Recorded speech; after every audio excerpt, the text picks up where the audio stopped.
Hello everyone, and welcome back to our channel, where we unpack South Africa's most important political stories, expose the truth behind the headlines, and keep you informed about the battles shaping our democracy.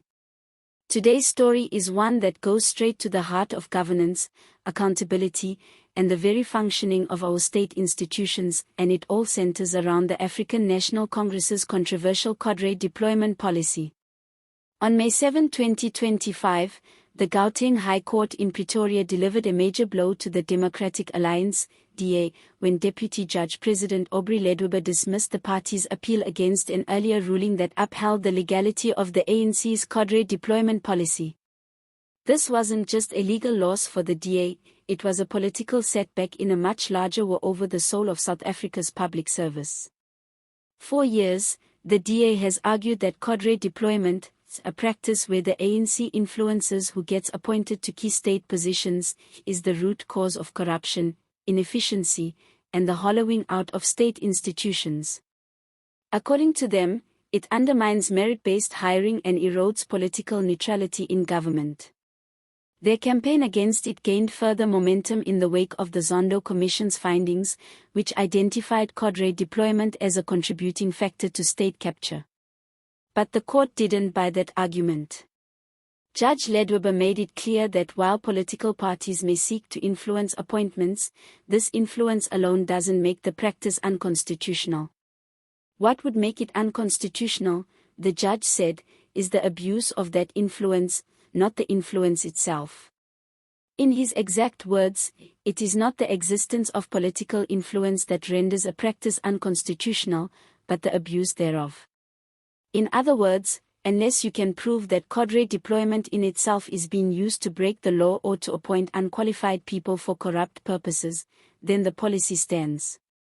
The DA's arguments, the judge said, were speculative and lacked the hard evidence needed to declare the policy unconstitutional. This judgment reaffirms the High Court's February 2024 decision, and for the ANC, it's a victory they're celebrating.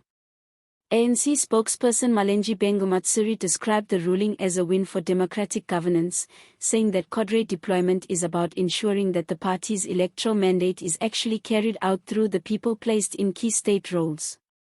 According to the ANC, this is how democracy works: the voters choose a party, and that party should be allowed to implement its vision, including through appointments. But here's where things get more complicated.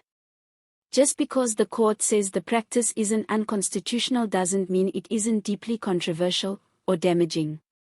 The findings from the State Capture Commission, led by Chief Justice Raymond Zondo, painted a very different picture.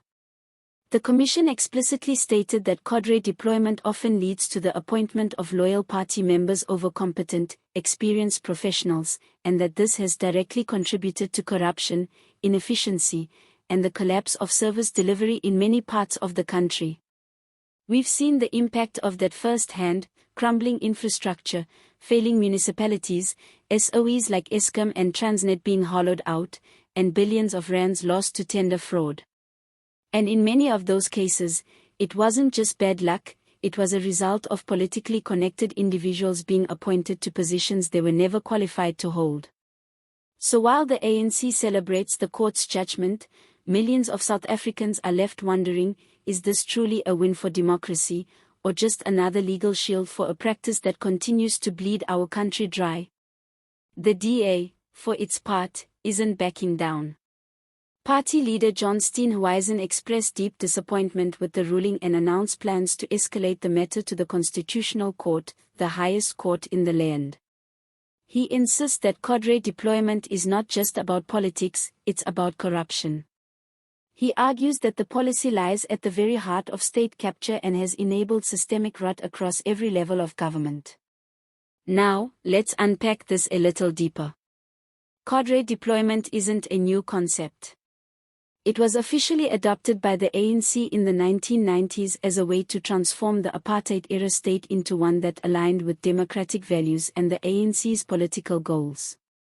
In theory, it was meant to ensure that those in key positions shared the party's values and commitment to transformation.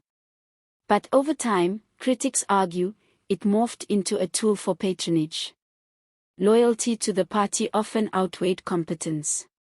And when accountability structures were weak, as they often were, deployed cadres were shielded from consequences. That's how institutions like Eskom ended up under the control of people more interested in kickbacks than keeping the lights on. The State Capture Commission revealed just how deep this rot went. Former President Jacob Zuma's administration was exposed for using cadre deployment to place allies in institutions like the National Prosecuting Authority, the South African Revenue Service, and multiple SOEs.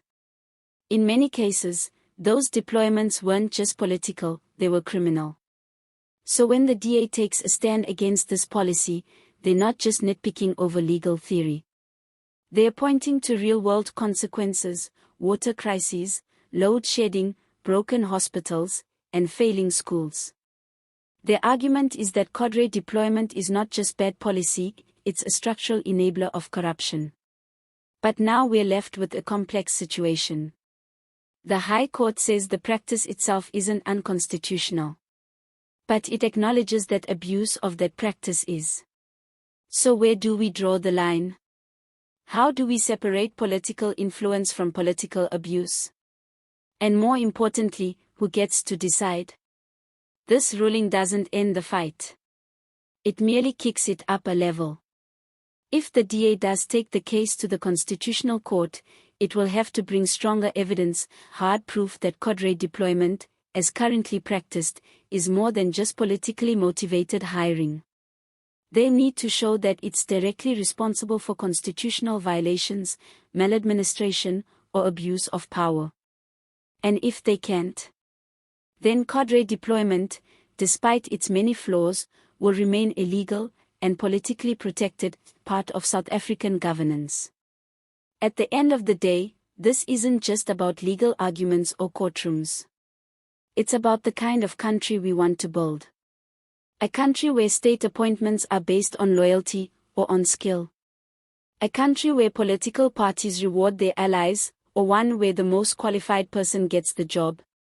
The debate over cadre deployment cuts to the very heart of South Africa's democracy, and the outcome of this legal battle could shape our public service for decades to come. So what do you think? Should cadre deployment be scrapped entirely?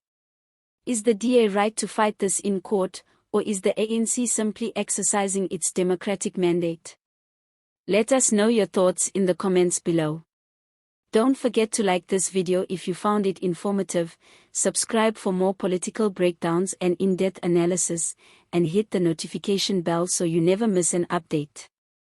Thanks for watching, and as always, stay informed, stay engaged, and see you next time.